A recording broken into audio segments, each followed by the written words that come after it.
So we're going to continue on Sermon on the Mount, and to start it off, I think, so last time we were talking about, it's been a few weeks, right? It's been a few weeks, and I think last time we talked about, do you guys remember? Anyone shout it out? It was Lord's Prayer. Lord's Prayer. Sorry. Last time we were in Sermon on the Mount, we talked about Lord's Prayer. And so we're going to cover, that was in chapter 6, in the kind of the middle of chapter 6. We're going to talk about the surrounding verses in chapter 6, okay? But to kind of get into that, this question, okay? How can we be authentic, genuine, pure people? And this is challenging in, I think, every area of life. So think about environmentalism, okay? If I want to be an authentic environmentalist with pure motivations, what would I have to do? Why don't you guys talk about what would you have to do if you want to be authentic?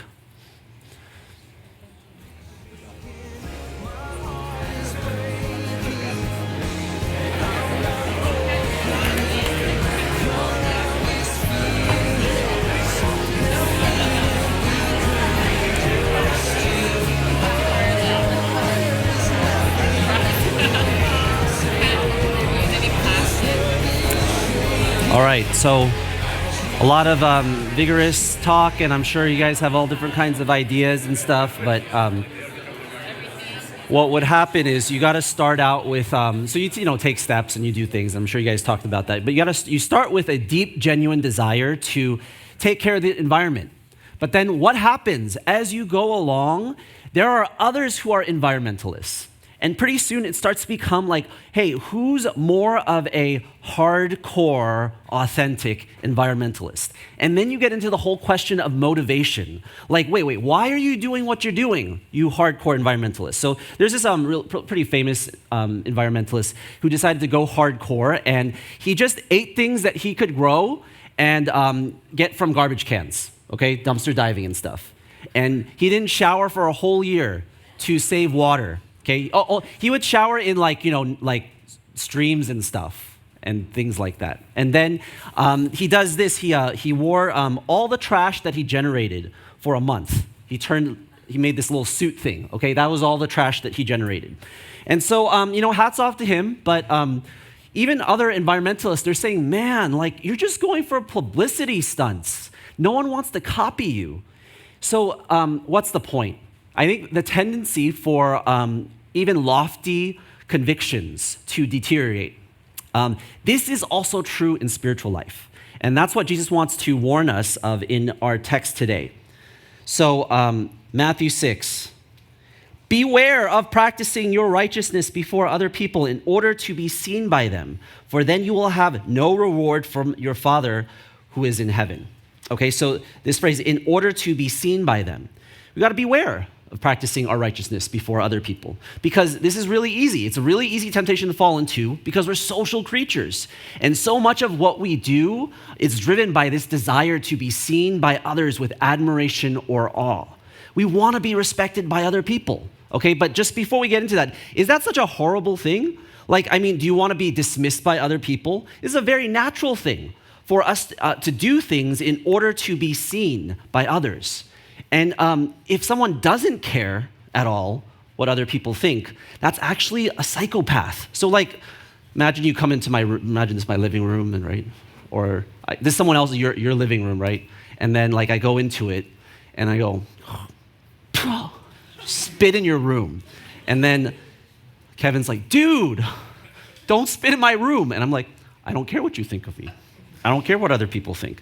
So we do care how others view us. And we should care. But the problem is when this very natural social desire, it becomes an obstacle to our convictions. So in the verses that we're going to work through, he's going to talk about 3 spiritual disciplines: giving, praying, fasting, okay? Giving, it has to do with dealing with others, okay? Give you some hand motions, right? Others. Praying, dealing with, what do you think? God. And then fasting, dealing with yourself, to humble yourself before God, okay? But what is tragic is that we could do all these things for the consumption of others, to be seen by others. Jesus says you're going to have no reward from your Father in heaven. What's the lesson?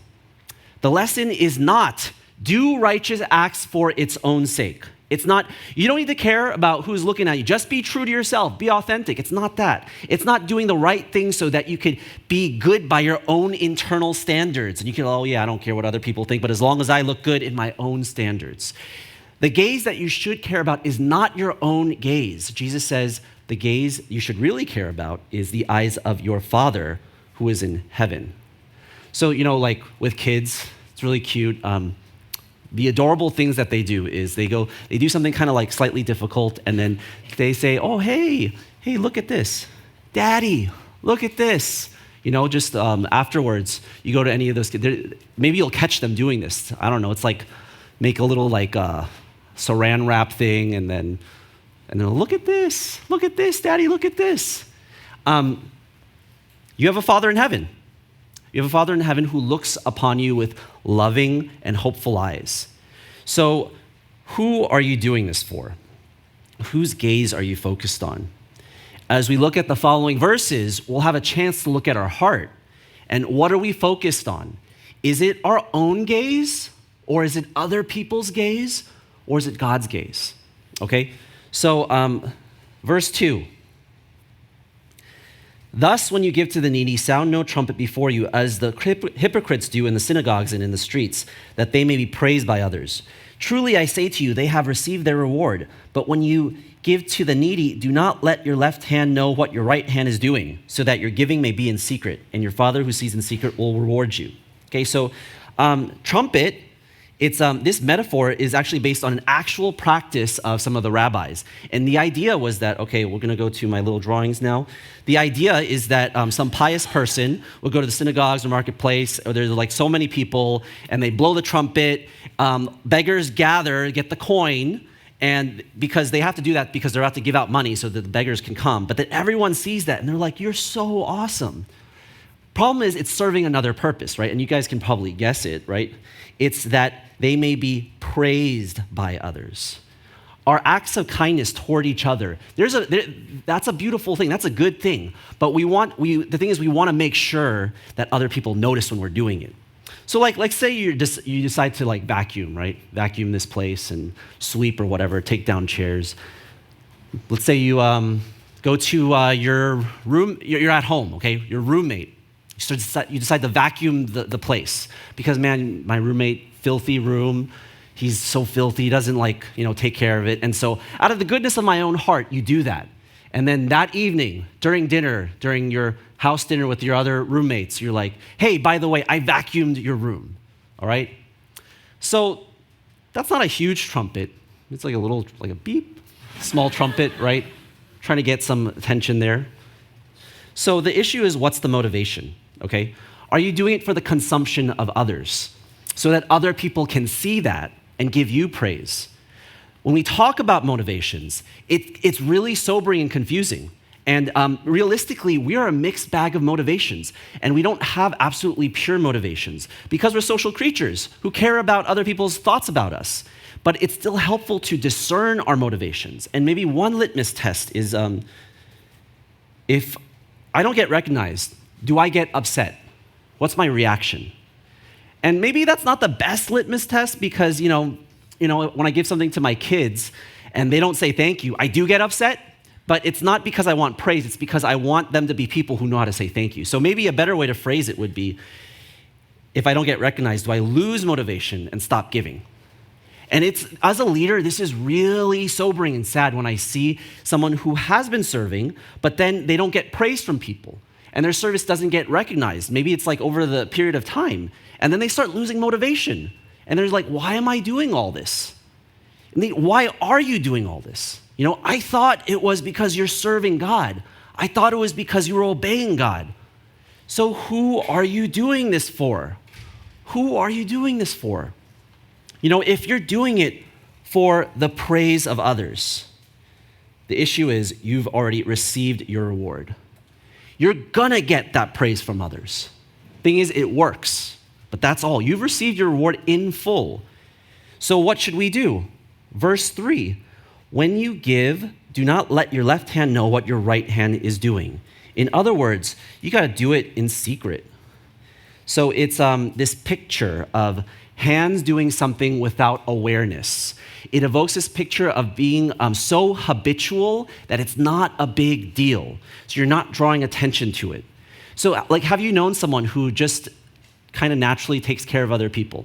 Not a big deal, it's not a drama, where their sacrificial life is so deeply ingrained in them that they're almost not aware of it themselves. They're not trying to draw attention. And that is a beautiful picture. Just give and sacrifice without drawing attention to yourself. But you do have someone who does see. It is your Father who sees in secret.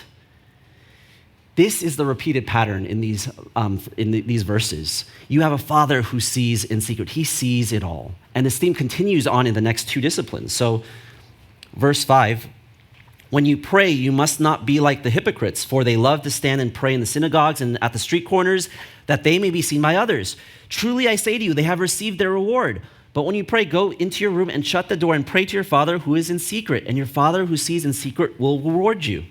So, hypocrites, they love to stand and pray in the synagogues, and this is pointing to the practice of the Pharisees, and they had 18 prayers. It was their classics. It wasn't a playlist, it was a classic pray list, okay? Yes, that's right, causing you pain. And they would pray this 3 times a day. One in the morning, usually around 9 a.m., then at noon, then in the afternoon or the evening. The practice of praying in a certain hour of the day. That's a good practice. But the picture that Jesus is criticizing is that they would make sure that they're at public places with a lot of people during that time in order to be what? To be seen by others. Suddenly, noontime hits, and you'd be able to tell who the Pharisees are. They drop everything that they're holding, and then they just, lift up their hand. They start going down their pray list, right? And of the 3 disciplines, man, this is really sad because prayer, it's about, God. And you're directly addressing God. You're supposed to relate with him. And yet something even as personal as prayers can tragically become this very public thing for the eyes of others.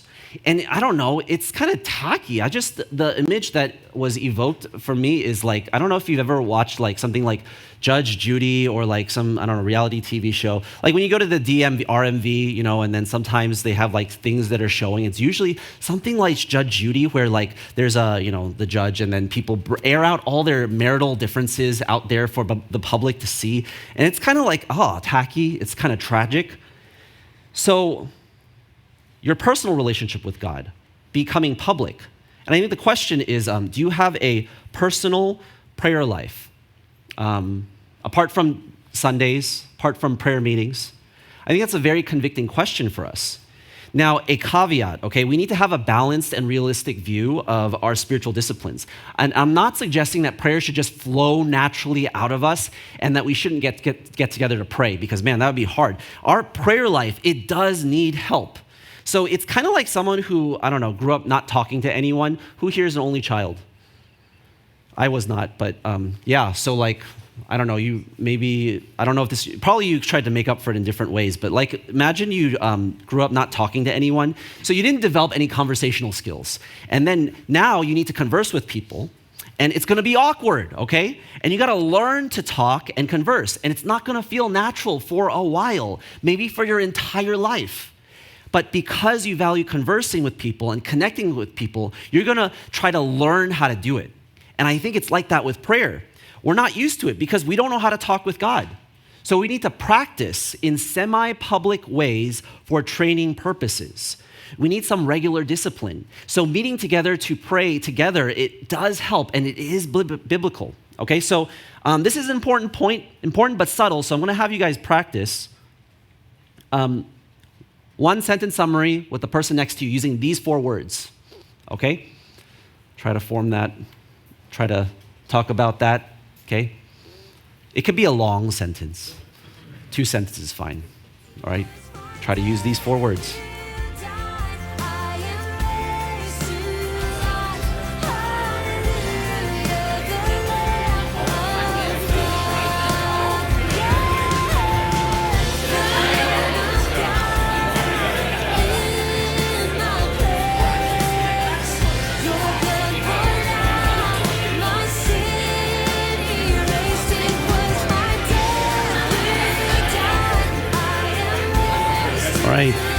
15 seconds. Try to have one person say it. Net it out for yourself.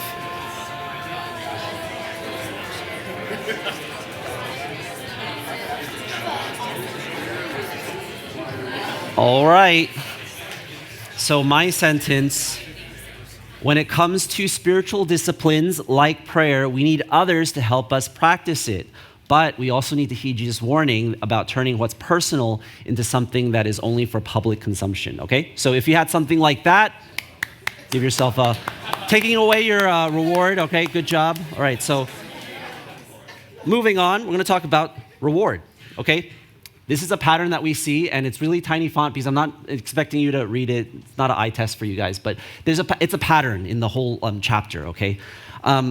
So reward, like, oh man, do I have to be motivated by reward? It seems so like childish and tacky. Kind of like, hey, if I say to little kids, hey, if you listen to me, I'll give you candy. And you can kind of feel like that. So is that reward? Shouldn't Christians be motivated by something deeper than that?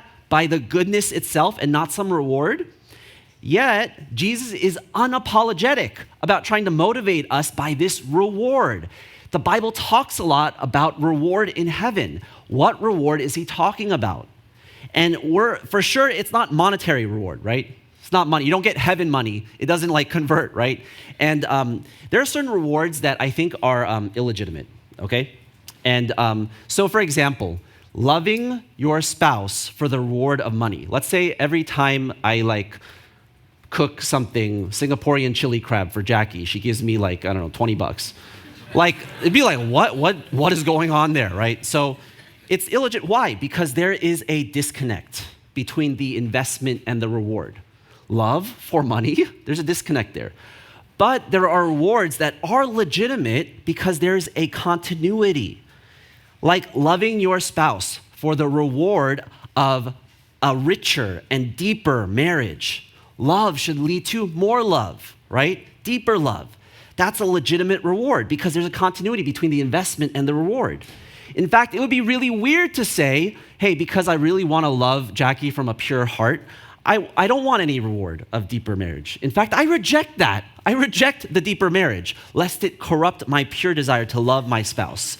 May she not love me more when I do good things for her. That would be really weird if you wanted that, all right? So Jesus says, your Father will reward you, okay? And yeah, I expect that. I expect that the more I invest in my love relationship with Jesus, the greater my reward in heaven will be. When someone faces some really difficult times in life, and during those times, instead of hating and cursing life, they just cling to Jesus. And they pray to Jesus. They get strengthened by Jesus. At the end of your life, they can look back and genuinely say, man, Jesus led me all the way. When that person goes to heaven, of course, heaven will be richer, more glorious of a place. And when that person meets Jesus face to face, wow, it's going to be, I'm home. This is what I've been longing for and looking for. Versus a person who's a Christian, who says they're a Christian, but lives a compromised life, chasing the world. When that person meets Jesus face to face, it's going to be kind of awkward, right? It's like, ooh, I wasn't living for you. And that's going to be an awkward meeting. So you know what that means? That means that heaven, it's not a flat place where everyone gets the same reward. There's actually such a thing as people who are barely saved. You look at 1 Corinthians 3 for that. So moving on, the last thing, when you fast, do not look gloomy like the hypocrites, for they disfigure their faces, that their fasting may be seen by others. Truly I say to you, they have received their reward. But when you fast, anoint your head and wash your face, that your fasting may not be seen by others, but by your Father who is in secret. And your Father who sees in secret will reward you. So this is the humbling yourself part. And what is this talking about? What is this disfiguring of their face? Okay? And so I drew this a long time ago, but I didn't have a chance to update these, so excuse my drawings. Okay, so let's say you're looking around, right? And you look at these faces, and you're like, okay, it's a good face. Fine. And then you look at you pan, and you whoa! You pan, and you see there's a disfigured face, right? This is a little exaggerated, right, for effect. What's going on? I think this is a pretty subtle manipulation. It's a certain look that causes people to say, that Pharisee must be fasting. Look how tired he looks. So like when you work extra hard and you're the one who cleans up the kitchen, clears everything, the coolers and all that stuff and the trash while your gluttonous and lazy friends, they're just eating and playing ping pong. Don't purposely splash water on your clothes, and draw attention to yourself. Come back and have this very this look like this guy, right? Gloomy and tired and hungry. Wait for your friends to say, hey, why are you all wet? Oh, nothing. And then, well, since you asked. Don't do that, okay? Anoint your head with gel and, kind of look better and dry your clothes, put a smile on your face, put an extra bounce into your step so that no one would know that you did that, okay? Except, who does know? Your Father in heaven. Your Father will reward you. So, returning to the question, kind of summarizing this whole thing, how can we be authentic in our motivations before God? It's hard to live before God. It is so tempting to act like we're doing all these things for God so that we can be approved by others. And so much of our anxieties, it's driven by this. So to purify our motives, that's easy to say and near impossible to accomplish. So some people, they wonder, how much of my actions are driven by my personal relationship with God, and how much of it is driven by my gaze of others. So some people, they get so caught up over that, and they say, what do they say? Say, all right, I'm just going to remove myself from everyone so I can find my true self. And I think it's really foolishly idealistic to think that by removing yourself and isolating yourself that you're going to find your true self. Because no, you won't. You're actually just going to become more deluded.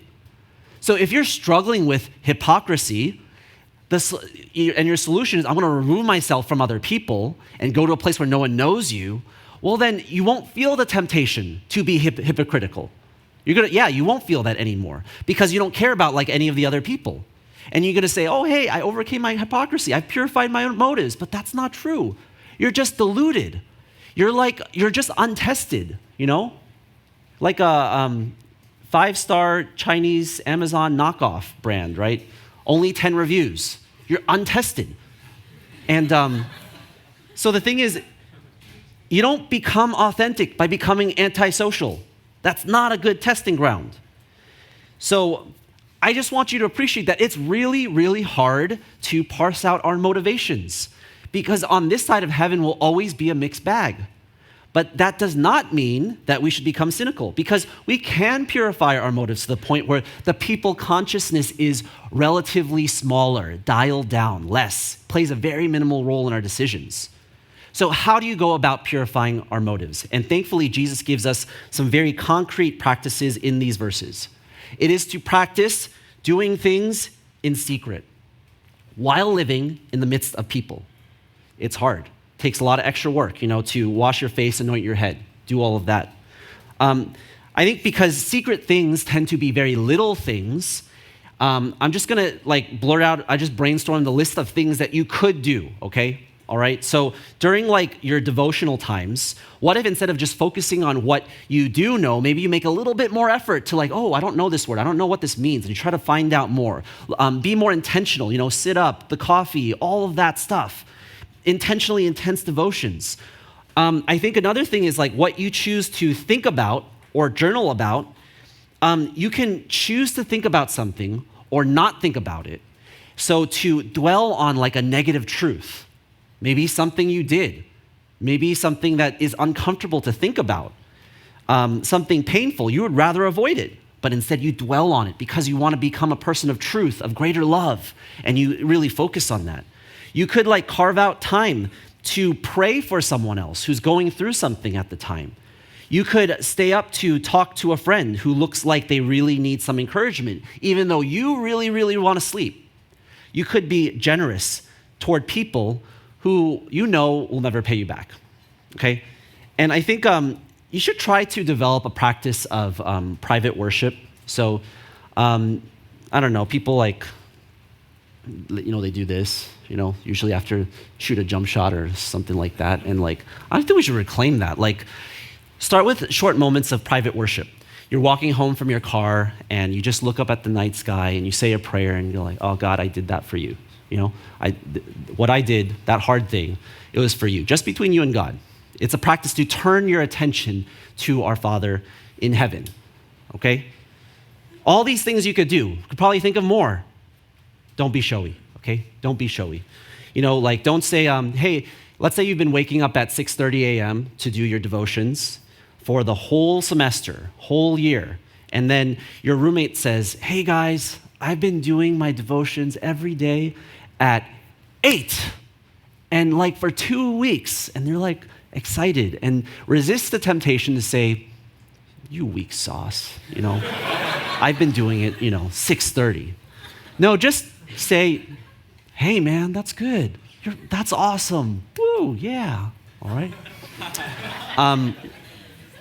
So you do, let's say you do all the dishes, and one of your lazy roommates says, whoa, someone did all the dishes. Who cleaned? Stay silent. And then that would be really wonderful for your soul. And on the way out, just look up to heaven, right? It's Daddy, you saw that, right? Daddy, look at my life. Look at what I'm doing in secret, just for you.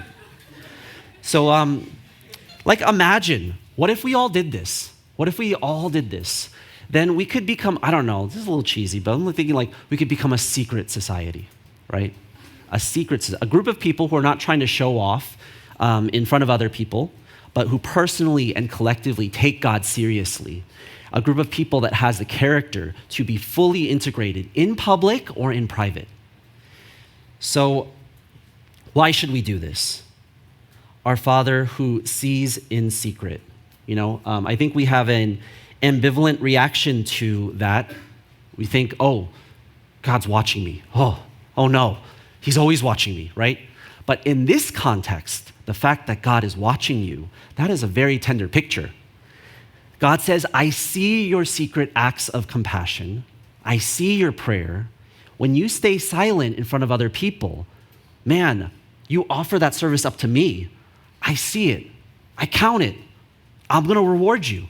Man, when we live like that, we start to experience a profound freedom from all the mental bandwidth that goes into how will I be perceived? How will I be recognized? All the discontentment for not getting recognition.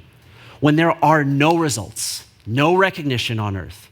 When you reach out to someone and you just know, you're trying to love this, but you know that person is not going to reciprocate. They're not going to come back. They're going to ghost you and all that. It'll never turn into a testimony like Chloe, where it's oh yeah, I'm so thankful for how you called me back and kind of reached out. It's never going to turn into that. Thanking you for your sacrifice, or you work hard on something. A lot of people, we make a lot of videos, and you work hard on a video. It's totally axed. You set up some chairs, and then realize, oh, we don't need chairs. You take it all down, right? No recognition. Sacrifice. What if, I don't know, just a little bit more sober. What if the friends that you came out here with, maybe next year they're not there anymore, and you find yourself asking, man, why am I doing this? Why am I doing this? And a lot of times when we ask that question, why am I doing this? Why? It's not really a question, right? It's more of an exclamation. Well, we should turn that into an actual question. Answer it. Why am I doing this? Those discouraging moments, they're the moments when you could turn to God and say, hey, you know what? I'm doing it for you, my Father. Those moments in my life, they have become the sweetest moments of devotion to God. Staying up late, no one knows I'm staying up late, working on things. Remember when I was in Berkeley, driving from Alameda to UC Berkeley, 40-minute, traffic, sometimes a little give or take, and then go there, try to meet up with someone. I'm waiting at the cafe, already bought the coffee or whatever, and then they text me, oh, sorry, I can't make it, drive back. And then those are the moments when I could, God, you're looking. And the sweet promise is that our Father sees us with hopeful eyes, ready to reward us. So don't be showy. You probably want attention from all these people because, and they're the people who don't really care because you don't know what it's like to live before an audience of one. And when you do things for the eyes of God, it becomes sweet. Make your devotion sweet. I want to end by reading these verses that follow. Maybe we could read it all together. Ready and go. Do not lay up for yourselves treasures on earth, moth and rust destroy, and where thieves break in and steal. But lay up for yourselves treasures in heaven, where neither moth nor rust destroys, and where thieves do not break in and steal. For where your treasure is, there your heart will be also. So let's not forget who is preaching the sermon. The writer of Hebrews, in Hebrews 12, it says, who for the joy set before him endured the cross, despising the shame. He's the one who obeyed the will of his Father, sacrificing all out of sweet devotion. And at first glance, looks like he got nothing for it. He gets shame, he gets death on a cross. But even though he didn't get a reward in this lifetime, he's still cashing in, right? He's still cashing in his reward to this day in heaven. Every single time you or I respond to the gospel message, every time a son or a daughter is welcomed home, his heart's right there, being filled with treasure after treasure and eternal joy. He's the one who laid up treasure in heaven, investing in us, and that's where God's heart is. So I think it's, this, you could add to that. It's totally free, costs you your life, but it's totally worth it. So just want to give you some time to think about just what we talked about today. Here's some application questions. Apply it to yourself. Give you guys 5 minutes to just write for yourself. Let's identify one secret application and one, secret society application. So what I mean is maybe there's something that other people can help you with, okay? And try to be specific. Based on this passage, I will, what? Blank. What's something I'm gonna do? And then what can other people here do to help me to apply this, okay? Give you guys a few minutes to think about that for yourself, and then we'll close. I was thinking, thinking about you guys, it's the perfect opportunity for you guys to practice this in the coming months. Why? Because you're going to be away from people, from the church body, from the public, right? And it's prime time for you to practice doing things in secret, because you're going to be in a secret place where other people won't see. And what you do, what you watch when you're on the airplane or at home or whatever it is, what you restrain yourself from doing or being, those are moments when you could say, that's for you, God. And you get to pay some costs. So that's how you can cultivate a secret relationship with God. So let's consider those things. What applications can you make? Okay? Give you guys a few minutes to do that.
let's get into groups of about like 3 or 4 people around you, and just to help each other, okay, maybe share the secret society application. You can't share the secret application because then it wouldn't be secret anymore. But like, what's something people can help you with? Because we're practicing, we're training, right? So why don't you guys do that? Maybe just 1 or 2 people can share in that group, all right? And then we'll close out our time. So why don't you guys do that right now?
All right, we're gonna wrap it up. Want to close with this song, Give Me One Pure and Holy Passion. It's an old one. I think for myself, man, like secret society, it'd be good to hear about how you guys applied this. But yeah, I hope that we can be a group of people that helps each other take God more seriously. And I think just being around you guys and just experiencing the level of, I think, commitment, when I see other people want to take God seriously, that spurs me on. And so I just want to be committed to each person who really does want to take those steps to take God seriously. So I don't know what that will mean exactly, but I think it's definitely got to hang out with you guys, all right? Got to do a lot. And, as when we're in Riverside, man, I want to be able to hear stories of how you guys have been really serving God even more. And that will spur me on to really serve God more there, all right? And so maybe the secret society thing, it's like greater sacrifice, because at a certain point when you're trying to sacrifice and you're giving it all, it's like, I don't know, at a certain point of sacrifice, it's like it just doesn't serve yourself. So it's hard to do it for like the eyes of other people. It's like, I'll only do this for you, God, And so I think to be in those moments, that's really nice. That's really sweet. All right, so let's stand. Let's sing this song together I think it's an aspirational song, right? To have one pure and holy passion. That's what I want. I want that, God. And so why don't we sing this as a prayer in that way, and then I'll close.